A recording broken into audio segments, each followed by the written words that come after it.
program of the National Endowment for the Arts in partnership with Arts Midwest. And the Big Read is supported locally, which is what's cool, by the Book Loft, Oregon Arts Commission, Eagle Cap Vacation Rentals, Pacific Power. Some of our programming partners include Cook Memorial Library in LeGrand, Arts Center East in LeGrand, Wallowa Valley Music Alliance, thanks Janice and crew, the Josephi Center for Arts and Culture, the Wallowa History Center, and Eastern Oregon University Library. So it's partnerships and program partnerships are always some of my favorite things, and so this is super rewarding. Last week we kicked off the Big Read with Songs of the People. Some of you were here. We all learned and sang some songs from the early 20th century labor movement. What were some of them? Like Get Your Bosses Off Your Back and Hallelujah, I'm a Bum. There once was a Union Maid. Oh, it was good, clean fun. Solidarity forever, true. It was a blast. This and a couple upcoming programs, because I won't talk to you afterwards, but this Friday, Cook Memorial Library in LeGrand is screening the Disney musical called Newsies at 4 p.m. And Newsies was a musical that about like newspaper boys in New York around the same time and how they organized and won. This Saturday, right here at Fish Trap Saturday, we're screening a documentary from 1970 called The Wobblies. It's a high-quality documentary, and it interviews some of the Wobblies who were young in the early 1900s, and now we're recalling what the movement was like in 1970. It's a blast. It'll be right here at 2 p.m. on Saturday. And then next Tuesday, I'm not going to go through the whole schedule because there are too many events to talk about, but next Tuesday, January 21st at noon, the Josephi Center for Arts and Culture in Joseph is hosting a talk with Jennifer Gibbs titled Wallowa Love, the story of a love song written by a jailed Wobbly in Centralia. It's a pretty fascinating story. And so Jennifer is very excited about discovering this. It goes on and on. You can see all of the Fish Trap Big Read events at fishtrap.org. There are book discussions. There are things. Hopefully your book group is reading this. We wrap up the Big Read on Wednesday, February 5th, right here with the author, Jess Walter. But we can only fit so many people in this building, so make sure you get your tickets at fishtrap.org and reserve those. You can also buy online tickets and watch online. But you're here tonight for something else. It's really rewarding for me to see new faces and faces I haven't seen around for a while. I'm curious what got all of you to come see our guest tonight. If it was word of mouth, if the title was interesting to you, it's just kind of a blast. Our presenter tonight is Moe Bowstern. Moe and I met way back in 2001 at the Astoria Fisher Poets Gathering. Moe was presenting, playing fiddle, reading poems, talking about being a commercial fisherman in Alaska, and I was doing a report for OPB on the Astoria Fisher Poets Gathering, and gosh darn, we've been friends ever since. So it's been a while, and I've tried to get, as Shannon knows, tried to get Moe out here for years, looking for the right opportunity. So last January, 2023, we were writing the grant proposal for the Cold Millions. And besides Jess Walter, the first person I thought about that would be a great presenter would be Moe Bowstern. And she said yes. So I said, well, Moe, what do you think you would want to do? And she kind of just whipped out this title real fast. Unabashed, Unafraid, and Unashamed. Women fighters on the front line of Oregon's labor movement. Sold. So I'm going to introduce Moe, and she'll take it from there. Moe Bowstern contributes to the underground literary cultural traditions as a reader, writer, and editor, best known for the commercial fishing zine Extra Tough. We've got a bunch of them in our library at home, and she's got some here too. This Extra Tough just happens to be the strike issue, which is perfect. Which shares stories from her decades in the Alaska salmon, halibut, herring, cod, and crab fisheries. She's a regular performer and MC at the annual Fisher Poets Gathering, Astoria, Oregon. From 1997 to 2007, Moe gave her time to DIY social practice projects in Portland, co-creating space for citizens to protest within the queer, fun-centered, anarchist, this is the name of the group, Anarchist Amalgamated Everlasting Union Chorus. I think they sang a lot of songs from that union book. And making ceremony outside of mainstream capitalism with an annual mega collaboration, the Winter Solstice Puppet Show, among other projects. Moe was the principal author for the collaborative oral history book, It Did Happen Here, an anti-fascist people's history. This is my copy right here. They have them at the Book Loft, and also Moe has them. Highly recommended. It's if you were part of the punk scene in the 80s and 90s, it'll resonate. And co-wrote the narration for the 2020 independent podcast of the same name. She earns wages and healthcare at a warehouse. You can read Subversion Through Friendliness, Moe's weekly zine-style newsletter at substack.com. Please give a warm welcome to Moe Bowstern.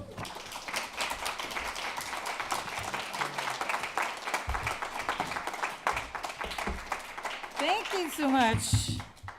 Thank you so much. I will say that this makes me nervous. Hello. It's so nice to be here.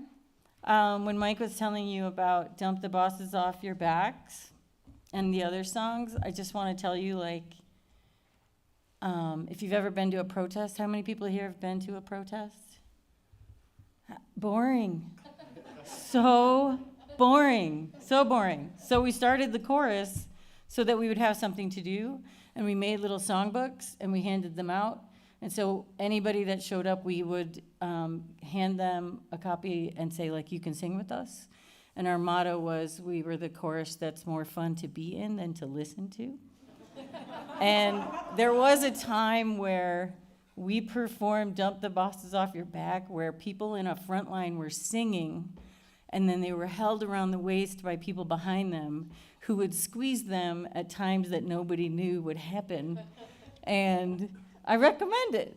It's a great winter activity. You don't know what's going to happen, so people would be going, are you cold for Lorne and hungry? So that's what it means by fun-centered protesting. I want to tell you about that. I want to thank everyone for welcoming me. The people of Enterprise have been so kind. We walked into the Ruby Peak natural food store, and everybody was saying hello. Everywhere we went, people were like, hello, and I just keep looking behind me to see who that is. And so I just want to thank the people of Enterprise, and it's always so nice to get a chance to come over to this side, to the dry side of the state. It's really beautiful over here. I'm very grateful for the sunshine. I've been texting for a couple of weeks with a younger person who's was newly evicted, and started texting on Christmas Eve. I just happened to be part of a text thread of old friends, and somebody in LA was like, oh my gosh, my old friend's friend is in this state. And I'm not a social worker. I'm a, worker, a weirdo. I write things. I'm an artist. And for a few days, I just felt horrible, and I just felt a lot of responsibility, and there was a lot of hand-wringing. And I kept texting every day. And after a while, when it was clear I wasn't going to be able to fix this solution right away, I just kept texting. And part of the reason I was doing that was because I was preparing to come out here. And I was preparing to come tell you about these amazing women who just kept working on unwinnable causes and having small wins. And I've developed a friendship with this person, and we've managed to connect him with some friends who made a space for him where he can charge up his electric bike and all his devices and work on his music projects and find a path towards housing. And he's actually at my house helping cat sit along with some other people with the punks on the street. So we had a 3-generation meeting when we talked about it. It was pretty amazing. And when I came to Enterprise, anybody can get these books that I read about Marie Equi and Julia Ruuttila, and I always ask myself, what am I going to talk about? And I don't always know until I'm just standing here with you. And I think I want to talk about like how we weave as communities the connections that sustain us across time and space and through the generations and across all of our differences to find the things that hold us together and hold our communities. And I'm so happy there's a baby here. I'm so happy there's a baby here. Hello, baby. And I do hope that you feel like if the baby starts to cry, don't worry about it. I'm a 10-year veteran of performing at Hip Mama events where the number one rule was like parents don't need to feel terrible about the way their children behave. And it was like how I really cut my teeth as an MC. So you get up to like, I'm going to talk about what I want to talk about, and then you're like, nope, we're going to sing I Wish I Was a Fishy in a Pond, because that is what's going to happen. And again, it's just like being flexible and being resilient, and also knowing when to not be resilient or flexible, when to rest and when to fight. Marie Equi, anybody here know who Dr. Marie Equi is? Okay, raise your hand up. Hi. 2 people. Marika. We got someone over here. 3 people. That's Christy knows. Good. So cool. I get to tell you guys about this amazing woman. She was born in New Bedford, Massachusetts. Her mother came from County Tyrone up in Ulster when she was 8 years old after her father died and emigrated to New Bedford. And her father came to the United States from Tuscany when he was 12. And he came with his cousin to New Bedford. New Bedford had a very large Irish population and not a very big Italian population. So he changed his name from AQUE to EQUI. And that was how Marie got her name. And she was one of 10 kids. And her life was really shaped by being a child who was also parenting, being a child who loved school but also struggled with sitting still and with questioning. And when she managed to complete grammar school, she did a year of high school, and then she dropped out to work for 2 years in the textile mills. And as a child, she had contracted tuberculosis that was exacerbated by the work in the mills. These textile mills were staffed by women and children. They were very, very loud. The doors were closed because the cotton was what was concerned, and it moved better when the doors were closed, and so people were breathing in fibers. There wasn't a lot of care given to the workers. It was about the cotton. And that cotton, of course, was grown in Georgia. So we can see those webs of capitalism weaving in ways to constrict us and to hold us and to kill us, you know? So she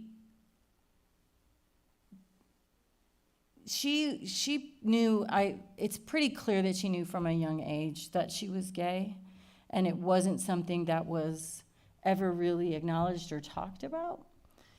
And her biographer identifies just one time where she acknowledges it in writing. But she had many love affairs, and her first one was with a girl that was a few years older than her, and her name was Bessie Holcomb. And Bessie came from a well-to-do family, and she just was like, you're my friend, you're awesome, you should not be in that mill. And she figured out a way to get Marie into a seminary school where she was able to study for a year. She only had a year, and then they didn't have any more funding.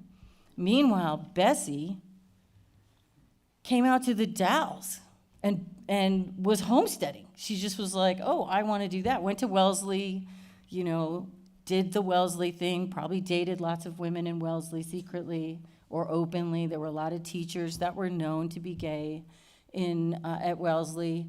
And she came out here, and like many times people go to do something and then they live through a winter and they're just like, oh my God. And then they write their friend and they're just like, don't you want to come do this? Like I have, as a migrant worker for many years in Alaska, like many of my, it's like one person comes up from Blacksburg, Virginia, and the next year there's 12 people from Blacksburg, Virginia. And then 10 years later, there's one person from Blacksburg, Virginia.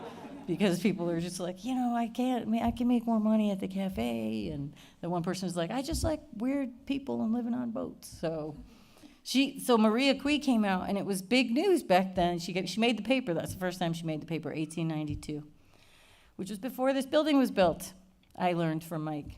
And she was pretty spicy and fiery. They hung out. They did their thing, like back then, settling. And I'm kind of proud of them for doing that, but also just like acknowledging that it was stolen land, and it was all part of the settler colonization project that I hold hope in my heart that we can recover from, or at least bring back to some sort of equilibrium of sorts. And they set up a Boston marriage. People know what a Boston marriage is? Boston marriage is a very old term for lesbians cohabiting. And if you just didn't say the word lesbians, it was fine. And it was homosexuality was understood to be a thing among the lower classes, but in the upper classes, it was a Boston marriage. So they had their Boston marriage out in the Dalles, and then they would come into town and do their thing. And Bessie ended up getting a job at a school that was run by a crooked pastor. Imagine that. So he was a land speculator, and he had a bunch of land that he bought over the river in Washington. So he was selling parcels of land and bringing people out there, and then they'd get out there, and it would be very different than it's like when you're swiping right on, you don't look anything like the picture. But it was land, so...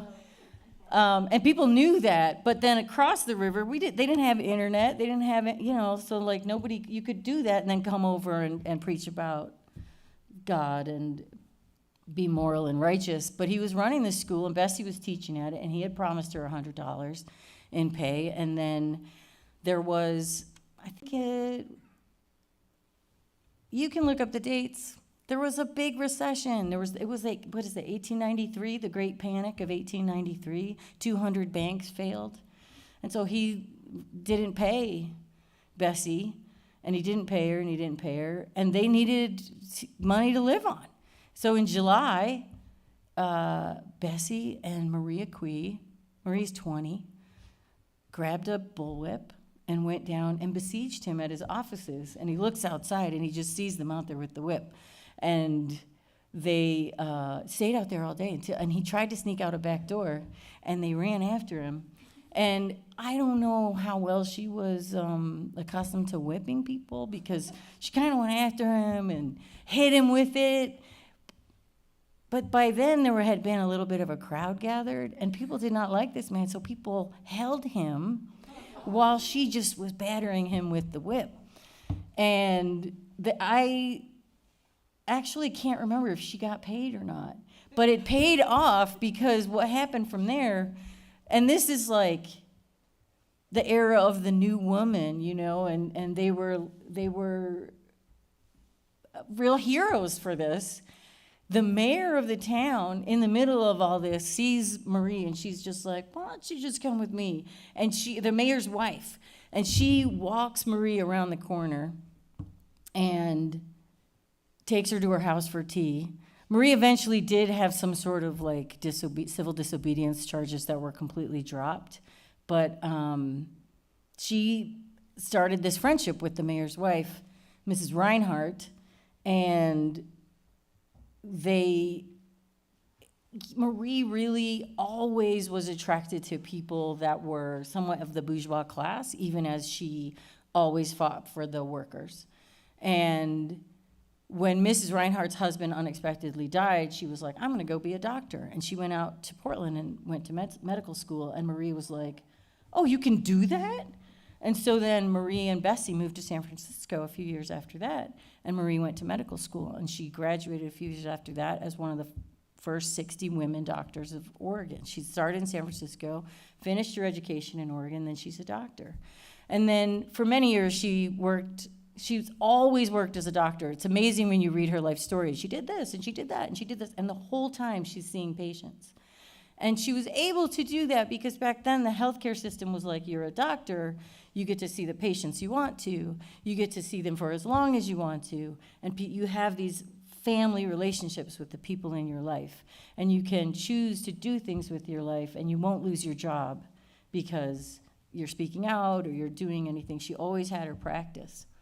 So when the earthquake of 1906 knocked all those houses in San Francisco off their foundations, and then the gas pipelines ignited, and it started all those fires, she was the only woman doctor on the relief train that went down there that was called the Oregon Doctor Train, and they all got on a train within 4 days, and they went down there, and she stayed down there for 2 weeks, and she was so articulate and smart and unusual. Mike can attest, if you're running around with a microphone trying to get footage, you're just like, oh, that one doesn't look like anyone. And you're just like, let's talk, you must be interesting. And you put the mic in their faces. And so she talked to the reporters, and she was so good at summing up what was happening and providing she was Irish, let's just remember. So she's providing this real thorough account. So she was in the papers constantly, and they're sending it up to Oregon. And so she came home, and she was a real hero. So that's the beginning of her career as a doctor. It was within a couple of years of her graduation. And she got very involved in the suffragist movement and started work with that in the same year, in 1905. Let's see if I can get it right. Their acronym is NASA, which is kind of nice. It's sort of like NASA. It was like the North American Women's Suffrage Association or something like that. And they had their first Western conference in Portland, and Marie started her lifelong habit of, she would see a smart, articulate, amazing, intellectual woman, and she would just be like, let's be friends. Or as some say, let's be friends. And she had a lifelong habit of any woman speaker that came to town, she would just be like, oh, Margaret Sanger, Elizabeth Gurley Flynn, you're used to staying in hovels or shacks or whatever. She would put them up at fancy hotels because she was a doctor. And she had money. And she'd put them up in fancy hotels and take them out to fancy lunches, and they just treat them right. And, of course, flirted. She must have flirted because there was a lot of romantic letters that happened.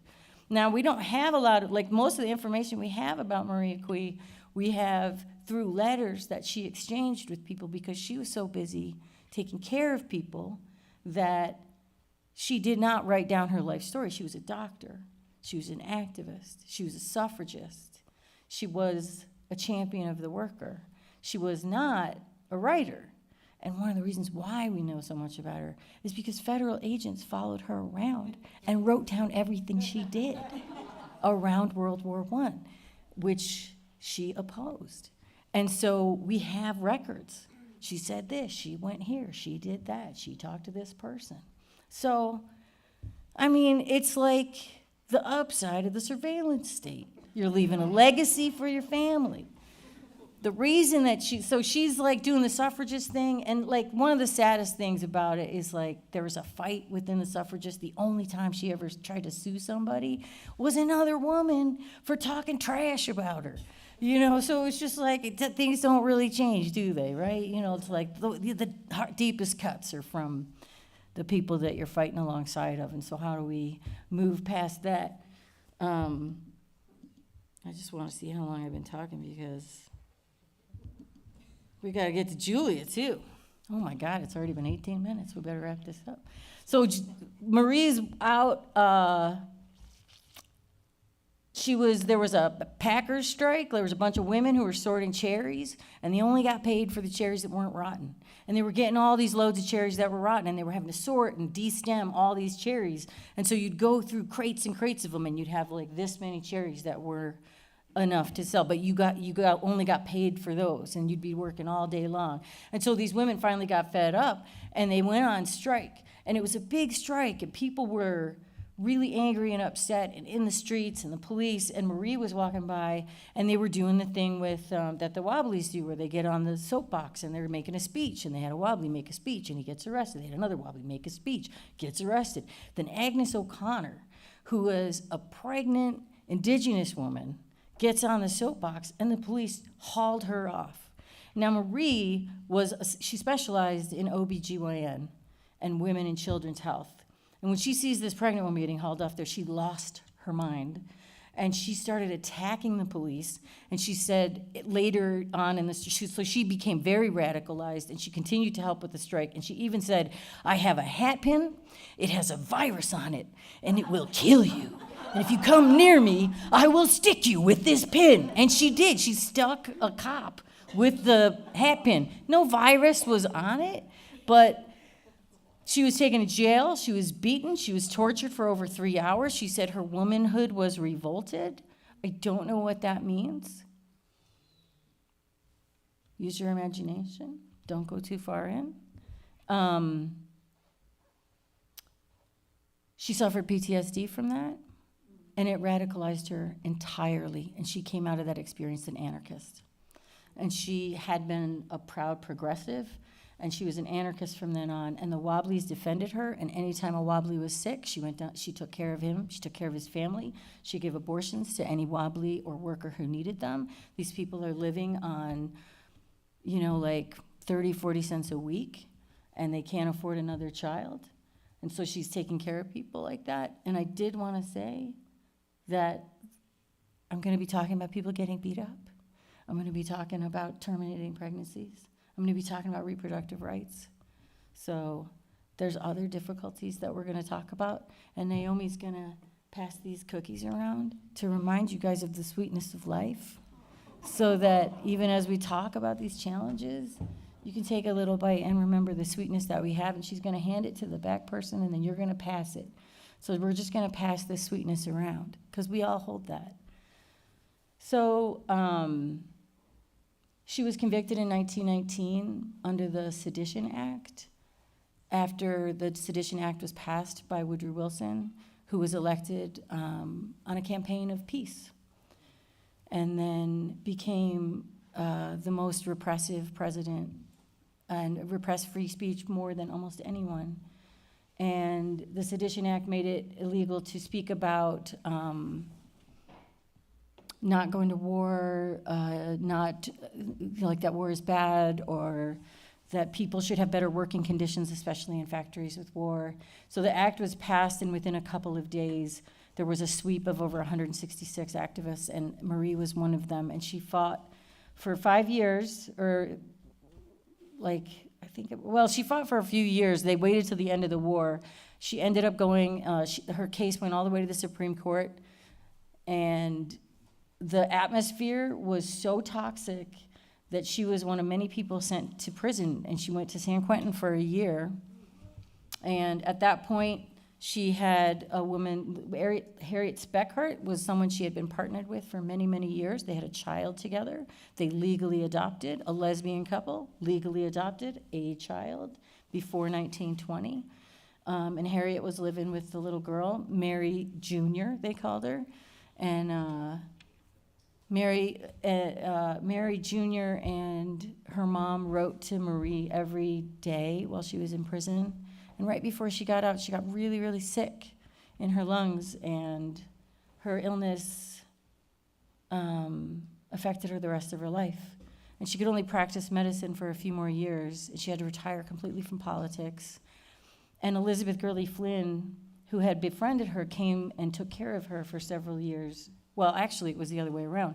She took care of Elizabeth because Elizabeth was working so hard, she got a heart lesion and was really depressed after the murder of, or the execution of Sacco and Vanzetti that she had been working on for 7 years. And so Marie took care of her free of charge, put her up, nursed her, kept telling her not to to calm down, to not go to work. So Elizabeth, it's very hard to retire from this work. That's why it's important to remember when to rest, when to ask for help, and when to fight. And Then when Marie got sick, Elizabeth took care of her. So Elizabeth Gurley Flynn and Marie Equi ended up living together for over 9 years in Portland. Elizabeth Gurley Flynn hated Portland. She did not like the West. She was miserable almost the whole time, and her sister had to come and get her out of there. And part of it, it's just like when you get in a depressive mind state, it's really hard to understand and assess and figure things out. And they didn't have language for that back then. And in later years, reflecting in prison when Elizabeth Gurley Flynn was in prison in 1954 for affiliations with the Communist Party, she just really reflected about how much she loved Marie. And she had a better perspective. It's sometimes hard to understand when you are a younger activist, how to engage with an older activist when we are understanding different sensibilities and moralities and ground rules, and the ground rules shift and change, and we may stay out of touch. And so, like Elizabeth Gurley Flynn, I would just encourage everybody when we're working intergenerationally to continue to hold grace and compassion. And she never stopped corresponding and visiting with people. She held court in her house. She was beloved of the Wobblies. She was always like, of the IWW, she's like, I can't be an IWW member because I'm of the professional class. And she used that. She talked to the mayor. She would talk to the governor. She talked to the lawyers in town. And she used her bourgeois access to work, to fight for the workers. And she also went down and treated the Wobblies when they were in jail and had been beaten up, and they took case.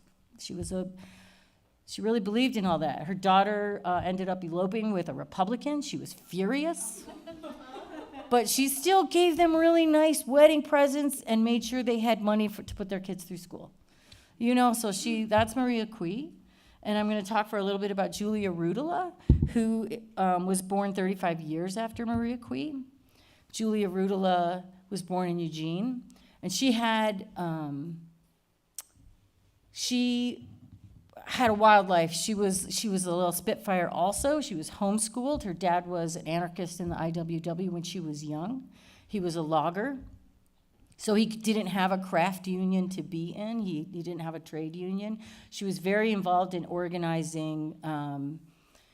She was married to a guy named Butch Bertram for 14 years. And she just talks trash about him. Her story is an oral history by Sandy Polishuk, and she just is always like, well, Butch, wow. She's like, the best thing about Butch is I really learned how to organize with unions. And everything, like he worked for the mill. She was very active in the 1934 longshoremen's strike in Portland, which was extremely violent. And there was an event that really radicalized Julia, which is when the armed men with machine guns went up against the striking longshore workers. So the longshore workers are the people who unload the ships, right? So you can't unload the ships, the goods can't move, people can't make money. That's a problem. So you send people with guns down, and what the longshore workers had was slingshots and rocks. Does that sound like a familiar situation globally right now? So they opened fire on strikers in Pier Park in Portland, if you've ever been there. Yeah. And there were kids, it was July 4th, and there were children playing in the park, and they thought it was fireworks, so they ran towards the gunfire. And Julia always says that she couldn't believe that no one was killed, that none of those children died, and she was furious. And for years, you could go down and look in the trees and dig the slugs out of the trees. And someone had brought her down. She was friends with a bunch of Italian workers, and she always said that the foreign-born members of the ILWU in Portland were more engaged and knew more about the strike than the American, the homeborn ones. Possibly because they were like, it doesn't have to be this way. It's not like this in other places, and we didn't know that because it's just the air that we breathe. And she went down and looked at everything. You could see it's just like the old Bob Dylan song. There was blood on the tracks. There was blood of people who had been shot. And one of the Italian women looked at her and she said, you could do with that machine of yours, that writing machine. And when Julia married Butch, and they got the job in the mill and lived in the company town of Linton, she bought herself a typewriter because she wanted to write the great proletarian novel. And instead, she started writing for the union. And she wrote all about the longshore workers' strike, and once they got organized, and it was a very difficult but ultimately successful strike, and it really energized the mill workers. And the mill workers then struck, and she organized them. She went up to, in part of her organizing, she went door to door with a friend of hers, and that's what it takes. You take a friend and you go door to door, and she knocked on the door, and this huge man is behind the screen door, and she said, you know, they've told us to, if you don't go back to work, if you stay out on strike, they're gonna kick us out. Have you been told to move out? So she's basically asking, like, are you with us? Which side are you on? And the man said, you get the hell off my porch. And she said, that sounds like a scab to me. And he opened the screen door so hard it knocked her down off the porch, and then he came down off the porch and he beat the crap out of her. And she, yes, this is difficult, get a cookie, broke her ankle, broke her foot, was about to crush her chest when her friend picked her up, who was the sister-in-law of this man, 6'4", 200 pounds, sister-in-law of this man who picked Julia, charges dismissed. But it was a risk. And that was the first. She was 28 years old, and she was like, oh, maybe I shouldn't go after people that are that much bigger than me. You know, like, she learned a tough lesson that day, but it didn't, like, she just kept going. And over time, she ended up being the secretary to Matt Meehan of the International Longshore Warehouse Workers Union. And they just loved her. And she went through some really difficult times, and just take a breath. There was a lot of suicide in her family. She always believed that her dad, disheartened by the political ineffectiveness of the Wobblies, and realizing that he was just going to have to work in a mill for the rest of his life to feed his family, threw himself in front of a piece of equipment that killed him at Bridal Veil.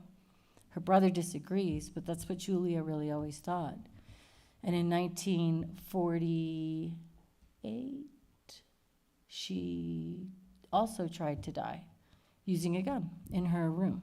And it was longshore workers that found her, and they took her to the hospital. And while she was being hauled out, there was a cop who had been trying to get her to shut up. And the cop says to her, "Now I've got you. Suicide is illegal, and we're gonna put you in jail." And she goes, "I'm not gonna live long enough for that." And so she had longshore workers to hold standing guard for her outside when she was in her hospital room. And one of the people that came to visit her that was in the hospital room was this man named Julia Ruuttila, who ended up being her fourth husband. So she ended up moving out to Astoria, and one of the things that she did as an organizer that was amazing, besides just like writing, she wrote so much for the newspaper of the longshore workers that people in other places were just like, why do we only ever read about Portland? Because the other areas didn't have such passionate writers with such a sense of duty. She was also working a 9-to-5 job, and then she's just writing. And she still also wrote poetry, also was trying to write the Great American Proletariat novel, which she ended up giving up on. But every era of Julia's life, she's fighting something. You know, she's fighting the war. She's fighting her whole time with Oscar. He was a Finn who moved here.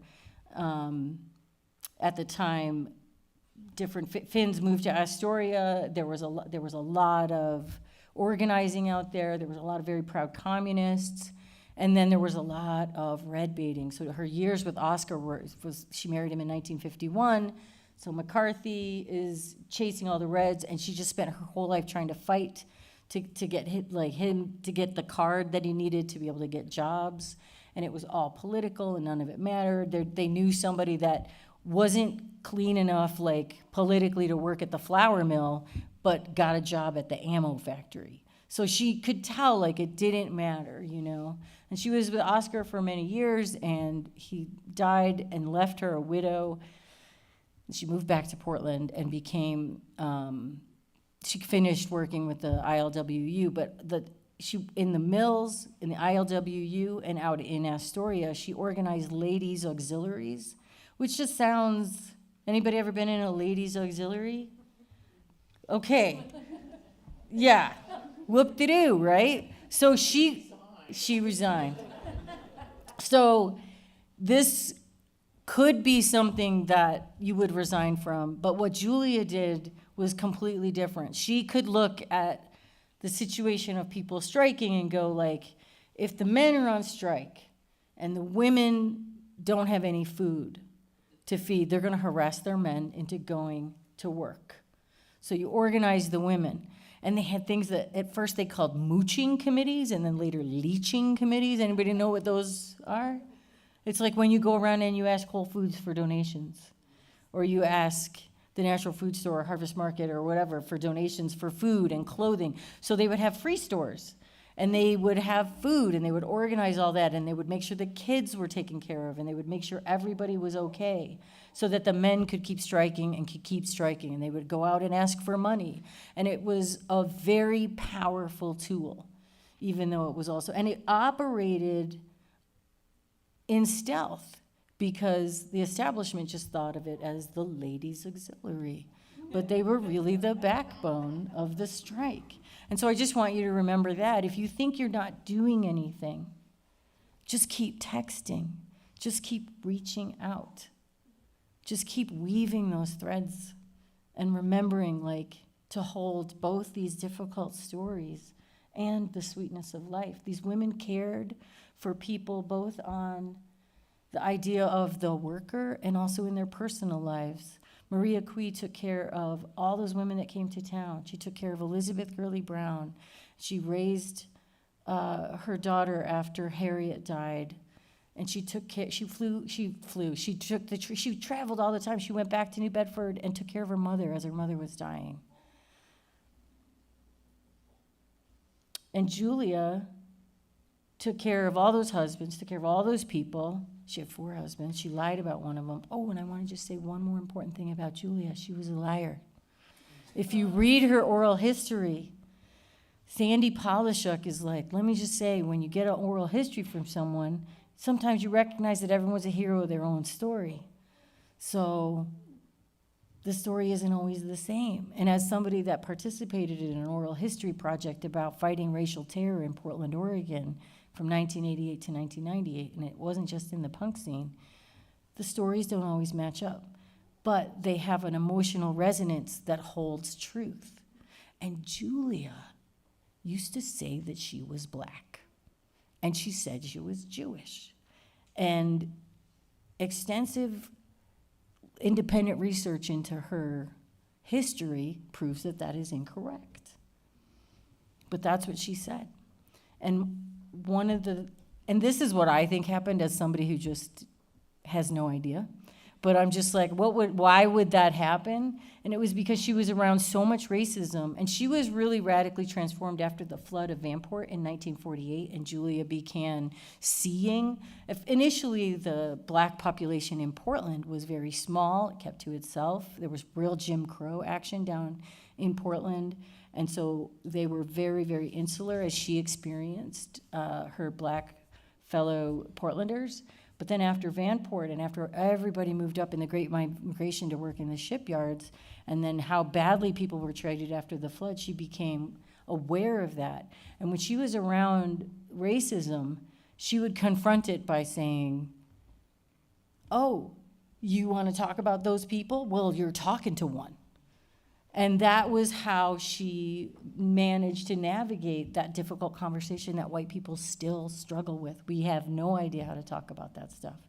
And so it's good to remember that somebody who fought so hard also had flaws.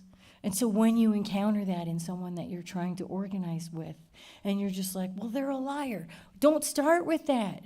Start with sharing the sweetness of life and remembering why you're showing up to the protest in the first place. So that's yes, look at all these little smiles. That's correct.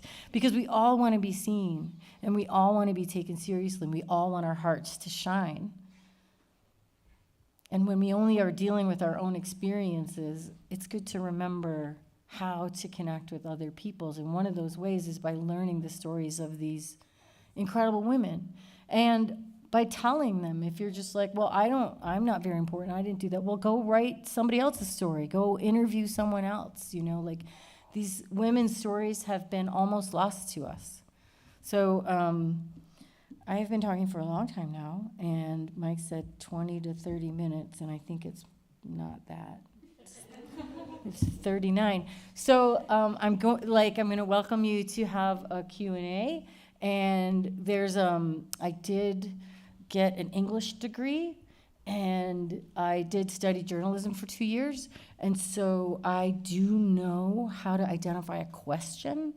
So I would just, if you are struggling to use your statement as a question, I will help you with that, because it's going to be a Q&A. And Naomi is going to come around, and for every question that you... Okay, so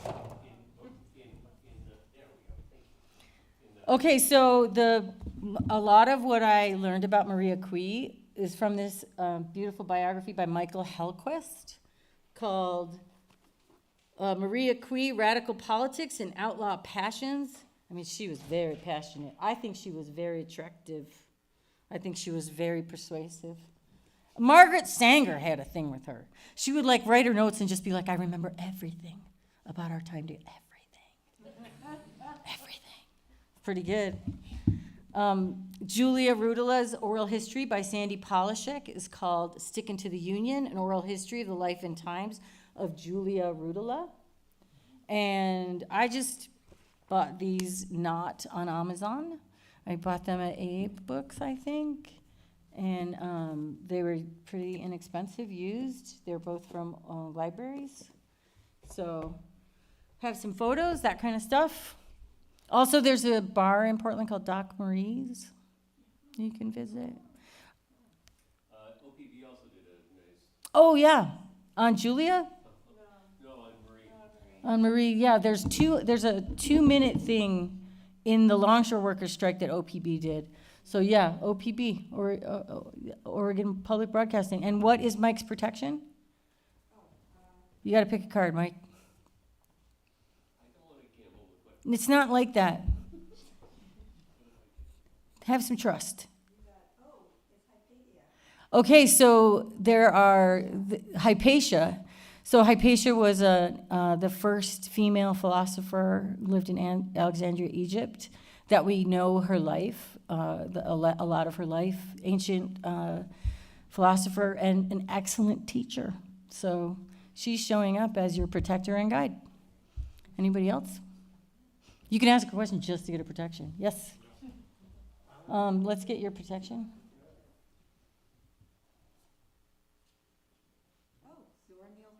Oh, wow. So people are really needing mentors, which is something. So I workshopped this talk yesterday in a hot tub at Hot Lake with some firefighters. So hello, Sarah and Daniel. And one of the things they talked about was mentorship. And how, as millennials, they were just like, where are our mentors? So how do we weave mentorship? Do you know who Zora Neale Hurston is? So Zora Neale Hurston is, she's a Black writer, activist, and witch. And she was born in a free Black town. And her dad was the mayor. And she was the inspiration for the, I can't remember the character's name. Is it Shug in The Color Purple? And she wrote a book called Of Mules and Men, and Their Eyes Were Watching God, that are on many, many curricula. So that's who's showing up for you. So she was a student of Franz Boas, who was anthropology professor, and his thing was like, you have to understand your own culture before you study someone else's culture. So Zora wrote Of Mules and Men, and Jonas Gordvine, I think, was the one she wrote to study her own. So people out there, if you're looking things up and being like, she's wrong. Thank you. Thank you. So my question is about the role of theory in movements and social change, and especially when that theory feels very inaccessible to most workers? How do you kind of? So you're asking a question about praxis Yeah. and theory. Does anybody here know what praxis means? I got a very tentative hand. We got one hand over there. Oh, there we go. Shannon knows. It's something that comes up a lot if you read indigenous theory, and I would recommend reading The Way We Have Always Done. And I'm going to butcher the name. It's Leanne Betsuamosake Simpson. It's an incredible book. So it's basically like, how do you integrate the ideas of how things should be with the way that things are? Right? Is that what you're asking me? Yeah, and just how theory is bound up in maybe bourgeois institutions and language that is not readily available to most people who are, working for wages. Yeah, I avoid that stuff. I really do. I call it pointy-headed anarchism. Personally, and I'm like, I don't want to talk trash about other people's like passions. And if that's what you want to do is like sharpen that point on top of your head on the books and all that stuff, and that's great. You do that. But like, who does the dishes at home? And that was a thing that Julia really talked about. Like, she never was a member of the Communist Party because she felt like it was totalitarian at its core. It was like if you disagreed with the party, you had to go along. Like, that's where we get like the party line. And she really believed in the principles of the Communist Party. She really believed in like collective ownership of the work and of the product and what we make. But she also looked around and she was just like, Oscar was the first person I ever met, the first man I ever met who lived that way. She's like, because she worked 9 to 5 and she was writing after work and she was, a mother. She raised her grandson. They raised her grandson as well because her son ended up in the Marines and fought in the war and got PTSD and became very ill, and his illness came and went, his mental illness came and went, and he eventually ended his own life. So that was a real theme in her family. So she said, yeah, Oscar, I would be walking with these guys and the woman would be having all the groceries and the man would just be walking in front of her, not helping. How do you humble yourself to that? And I think a lot of it has to do with ego, and I think like one of the illnesses of our society right now is that we're encouraged to create a hole inside of ourselves and fill it with media and fill it with things.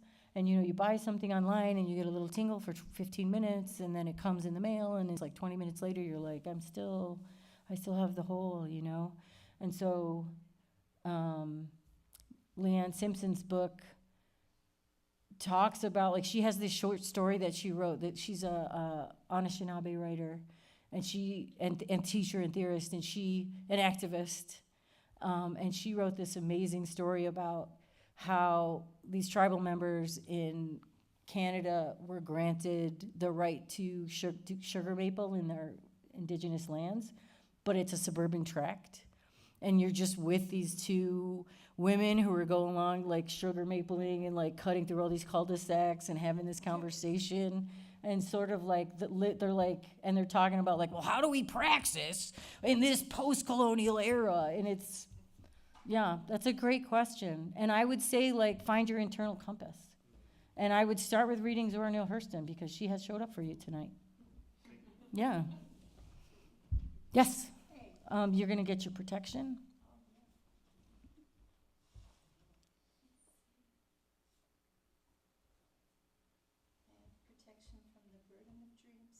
Protection from the burden of dreams. Thank you.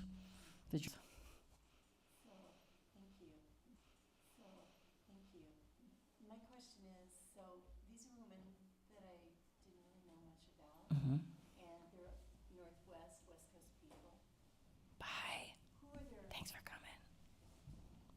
legacy holders today? Who are the women that are standing up for workers today, particularly in the Northwest? I'm going to take that question home. Who's doing it I don't know. that we don't know? Yeah. There is a center in the Equi Center for Equity. Mm-hmm. It used to be called the Equi Institute. But are there women that maybe were so Barbara Bird is someone, she's retired now, she's a professor emeritus, or is she a professor? Yeah, Barbara Bird, she is connected with, I think, the Center for Labor Education and History or something I'm gonna meet her next week. She found out I was talking about Julia Ruuttila, and she wants me to talk at a thing now, so thank you, Mike and Fishtrap. But, she's a person, and, yeah. Because I think probably for the most part, they were laboring in anonymity. And so I'm sure there's people right now, women right now, who are also, we don't know about them yet. Well, it kind of goes back to this question of like, does anonymity matter? Like, does it matter if we know about them or not? Like, there are people in this room that could be those people. So you could be that. So I think the question is just like, how do I become, like, what in me is like Julia or Marie or Barbara Bird or Sandy Polishuk, who's an oral historian, you know, and they were quite well known in their day, you know, so I don't know how much they themselves are concerned about their legacy. And I do like appreciate the question because we want to know more of these women. But I think your question is your possibly your assignment.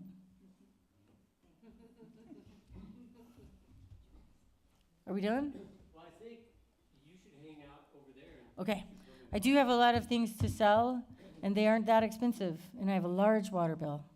So it would be great if you could help me out with that. And thank you so much again.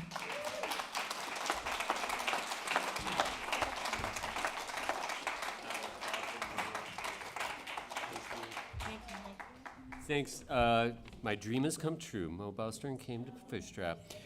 Just a couple notes. Yeah, Moe does have a bunch of stuff over here, and you can continue to talk with her. The new thing that she has, there's like Extra Tough, and there's the book. It did happen here, but also she's pretty excited about this series. It's a zine. Goodnight, People of Earth is a limited edition 17-issue zine series featuring daily observations of everyday resistance during the first 14 months of the lockdown. It's gorgeous. It's beautiful. Each issue features an ancestor. What's an ancestor? Like someone that was killed by the police? Oh, wow. An ancestor and a resource guide for further education. So go say hi to Moe, and thank you all for coming down tonight. This was fun. We're going to learn about the Wobblies on Saturday, right here at 2 o'clock. See you then. Thanks, bye.